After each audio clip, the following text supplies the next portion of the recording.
کانال قشتیپه یکی از پروژه های بزرگ انکشافی امارت اسلامی است که در شمال کشور در حال اجراست. این کانال پس از به قدرت رسیدن دوباره امارت اسلامی در افغانستان در حمل سال 1401 هجری خورشیدی از سوی شرکت اماراتی انکشاف ملی آغاز شده بود. اکنون این شرکت اعلام کرده که کار فاز دوم این کانال 98% پیشرفت کاری داشته و کار سربند آن همچنان 90% به پیشرفت است. به گفته این شرکت آنان تاکنون 25 پل موتررو بالای این کانال و یک شمار زیرساخت‌های مهم دیگر را نیز بنا کردند. دیدی کانال دویم پاس دیکندن چاره شاوخوا 90 سلنه بشپړې شوي دي.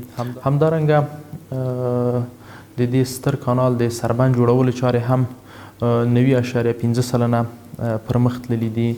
ترڅنګ د دې کانال په مسیر کې په بیلابیلو برخو کې د 25 پلونو او د اوبو د کنټرولونکو ساختمانونو چارې هم په خورا چټکۍ سره پرمخ روانې دي او ان شاء الله چې ډیر زر به چاره بشپړې او عملاً به ګټې اخیستنې ته وسپارل شي. این کانال جریان آب دریای آمو را به ولایت‌های شمالی تغییر داده و بر اساس برآوردها 550 هکتار زمین زراعتی را در ولایت‌های بلخ، جوزجان و فاریاب آبیاری خواهد کرد. شماری از کارشناسان اقتصادی ساخت این کانال را در رشد تجارت افغانستان مهم عنوان کرده و می‌افزایند که این کانال می‌تواند یک بخش از نیازهای مهم زراعتی افغانستان را رفع کند.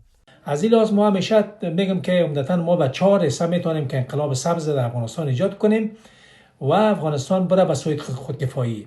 در حقیقت کانال قشتیپه که انقلاب سبز شمال است، کانال کمال خان که در حقیقت بازم شرکت کار میکنه به او در حقیقت به غرب افغانستان است. او ساختن یک بند آبگردان کوکچه میبخشند کنر که 14 میلیون متر مکعب آب و میلیارد متر مکعب طرف پاکستان میده. اونجا باید یک بند ساخته شود. همزمان با این کارشناسان عرصه زراعت با اشاره به جغرافی افغانستان به ویژه شمال کشور می‌افزایند که اقلیم کشور بستر خوب پرورش گونه‌های گوناگون محصولات زراعتی را دارد و می‌تواند افغانستان را از نگاه فرآورده‌های زراعتی خودکفا سازد.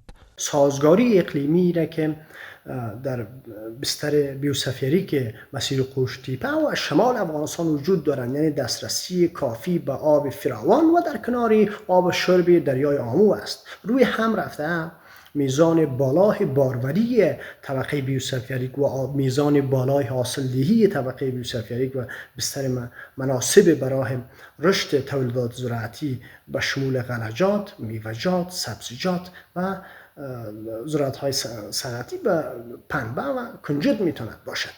پیش از این کار ساخت کانال قشتیپه با واکنش‌های در آسیای میانه به دلیل کاهش آب و تغییر مسیر آن به افغانستان روبرو شده بود و رئیس جمهور ازبکستان آن را نگران کننده دانست. فاز دوم کانال قشتیپه به طول 177 کیلومتر است و تکمیل آن نه تنها به افزایش منابع آبی کمک می‌کند، بلکه زمینه توسعه زراعت در مناطق مختلف و ایجاد فرصت‌های جدید کاری را نیز فراهم خواهد ساخت.